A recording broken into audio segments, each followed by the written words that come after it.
Nos, mint látjátok, sikerült oda tennem közben az ebédet. Ez szép lassan hadd főjön, hadd süljön.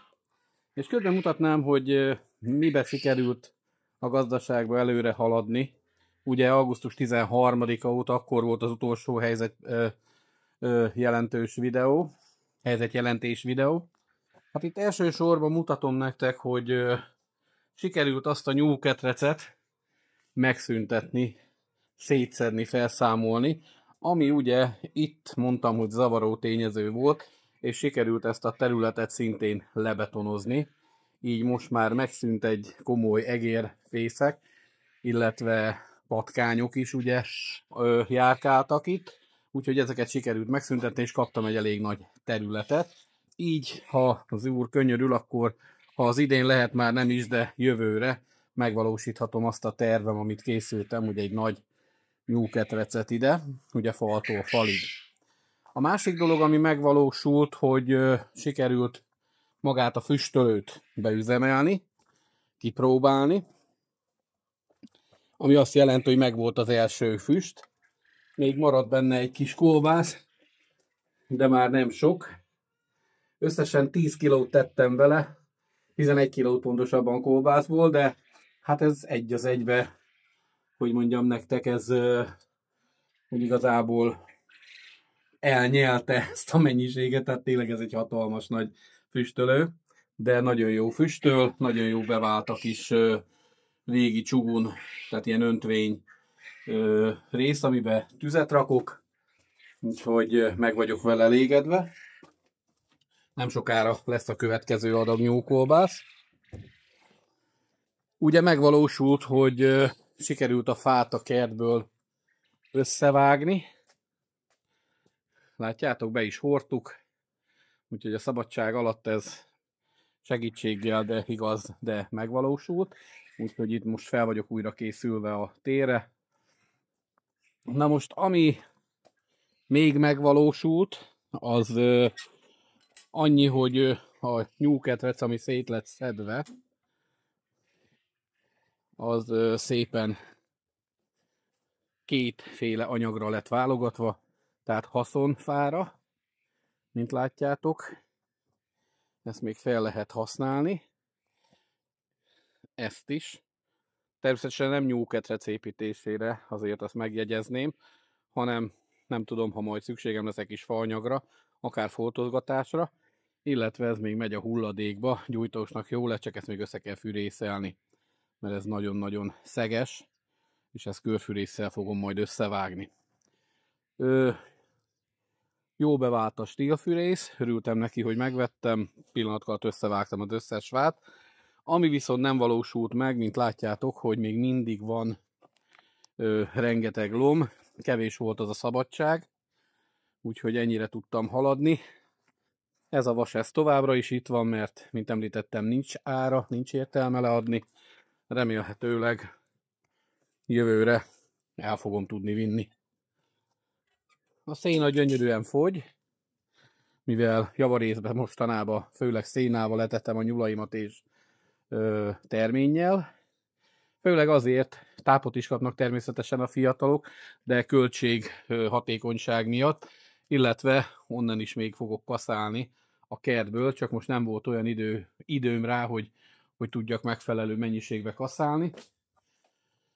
Nézzük a fűrjeket, és ugye emlékeztek, pont akkor volt, mikor csináltam az előző videót betéve a tyúktojás ide a keltetőbe. Most újra tele van, csak most már megmutatom nektek, ha nem tyúktojással, hanem megint van benne 168 fűrtojás.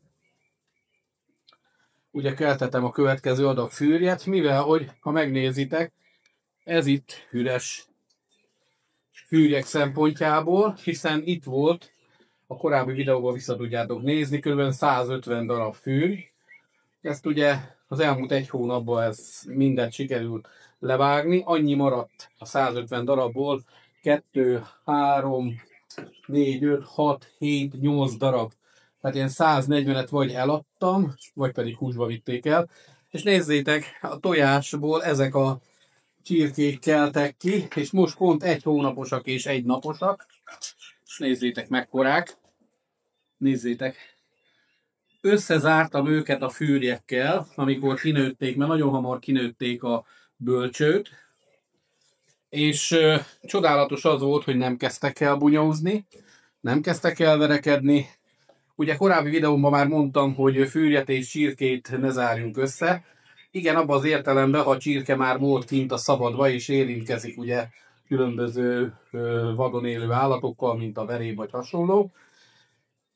Most még egy darabig itt lesznek bent, még vagy 5-6 napig, és aztán mennek hátra a tyúkudvarra, de le vagyok döbbenve, hogy fűrkaját kaptak, és nézzétek, 1 hónap alatt mekkorák lettek. És ugye a keltető az újra színig van, ezért is szükséges, hogy ott minél hamarabb eltüntessem őket, tehát ki a hátsó udvarra, mivel hogy újra színig van kis fűrjekkel, 100 darab kis fűr van most itt, amit láttok, és ennek a jelentős része, tehát több mint 75 darab az broiler fűr. Úgy vettem észre, arra van inkább megrendelés a húsra, és azt is észrevettem, hogy megfelelő táplálás mellett 2 hónapos kóra elérik a vágósúlyt minden probléma nélkül. És közben ugye ontsák a tojást, arról nem beszélve, hogy ez már most ma reggel szedtem össze 40 darabot ezekből. Mint látszik, amíg fészeket nem nyújtam, ez nem 1 napi, ez 2 napi adag, de rettentően tojnak. Nagyon sokat tojnak, pedig innen is szedtem ki már tojókat. És jelenleg a tojás most valamilyen szinten áll, ami azt jelenti, hogy eddig azért vitték tőlem nagyon szépen ilyen heti 300-400 darab tojást eladtam. Most jó, ha el tudok adni heti 150-250 tojás között, tehát nagyon sok felesleg keletkezik, de nem felesleg, mivel hogy osztogatom szétfele ajándékba ismerősöknek, barátoknak, gyülekezetbe járok, ugye református presbiteri gyülekezetbe, ott a testvéreknek igyekszem, hogy minél jobb legyen az immunrendszerük, úgyhogy kárba nem vész, hála legyen az Úrnak érte. Úgyhogy én le vagyok döbbenve ezen.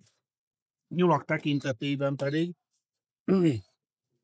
továbbra is minden ketrecem tele van. Ezt még megmutatom nektek.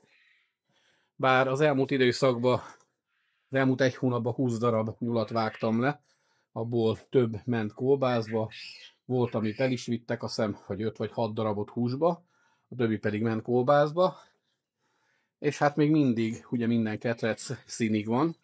Ma tudtam az egyik XXL-es anyámat, az első generációsat ide ebbe a ketrecbe elmenteni.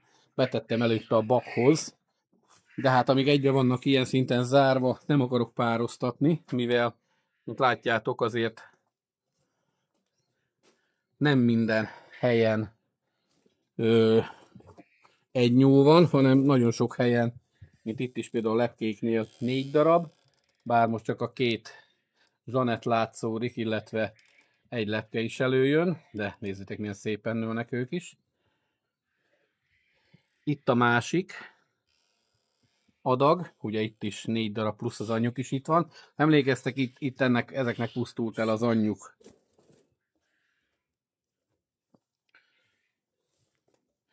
Itt is várják, hogy csökkenjen a ketrecnek a darab mennyiség, a benne lévő nyulak mennyisége. Hát 2 héten belül csökkenni fog, ha minden jól megy. Úgyhogy tele fogjuk pakolni velük a fagyasztót a fiatalokkal. Tehát egyszerűen ilyenkor már nem éri meg etetni őket, mert eteted, de hogy igazából nagyon minimálisan gyarapodnak. És ugye itt is még van szépen nyuszi, bár tegnap azt hiszem innen, igen, ebből az eresztésből 1 darab el volt pusztulva, épp akkor frissen döglött meg, és semmi előzménye nem volt.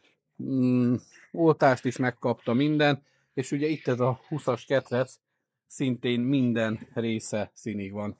Sőt, itt van, ahol 3 van, itt 2, tehát azért jelenleg is ott tartok, hogy összesen van, azt mondja 24 meg 933, 53 fiókom, és az 53 fiókba ilyen 120 nyulam. Úgyhogy rengeteg még mindig, de nem probléma, hiszen amíg van hús, addig nincs éhezés, ahogy mondani szokás. És látjátok, a tyúkudvar is elég szépen még megvan. Hát elég sokat esznek, mivel több mint 60 darab van még mindig, bár vágtunk le belőle.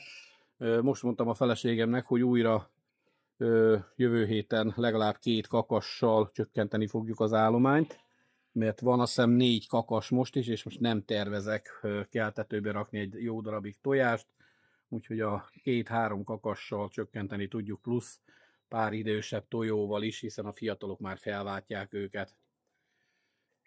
Hát eddig jutottam el, Isten kegyelméből.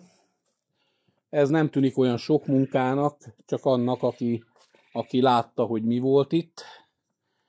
Remélem, hogy tudok tovább haladni, és további tervek ugye azok, hogy téliesítve legyen, hiszen már szeptember 20-a van, 21-e, lassan itt az esős időszak, tehát még van mivel foglalkozni, hogy minél több olyan dolgot, aminek árt az eső, el kell rakni eresz alá.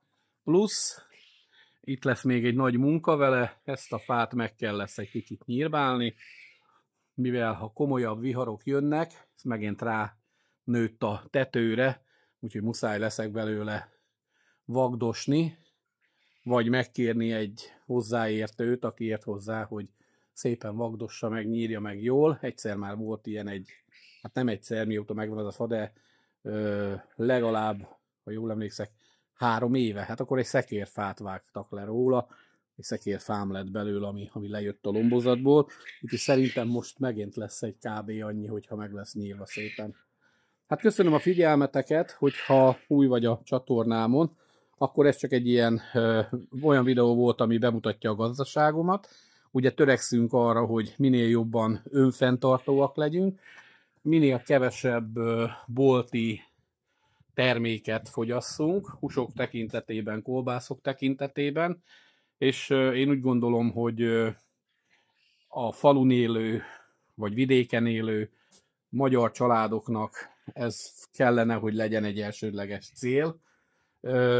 Ugye ez a kényelem feladásával jár, ezzel egyet tudok érteni, meg vannak helyzetek, akinek nincs lehetőség, annyit dolgozik egyáltalán, hogy mellette még állatokat is tartson. De én úgy gondolom, hogy csirkét akkor is tudna tartani, és ha már saját tojást eszel és saját csirkehússal látod el a családodat hétvégenként csak egyszer, már az is egy nagy segítség, és már az is egy nagy gasztronómiai csoda lesz neked a te családod életében, hogy látják, hogy van nem csak bolti csirke, hanem milyen a házi csirke, és milyen a házi csirke íze, ami ugye semmiképpen nem fogható a bolti csirke, a házi csirke ízéhez, vagy akár a nyúlhoz, vagy ehhez hasonlóhoz. Tippekért nézzétek a csatornámat, kövessetek be, illetve nézzétek meg a többi videómat is, nagyon sokat beszélek erről az önfenntartásról, más videókban is, és bízok benne, hogy találkozik a véleményünk, és nem nagy véleménykülönbség lesz a között, amit elmondtam, illetve ahogy te gondolod a jelenlegi állattartásról, ahogy gondolkodol. Köszönöm a figyelmeteket, szép napot nektek, sziasztok!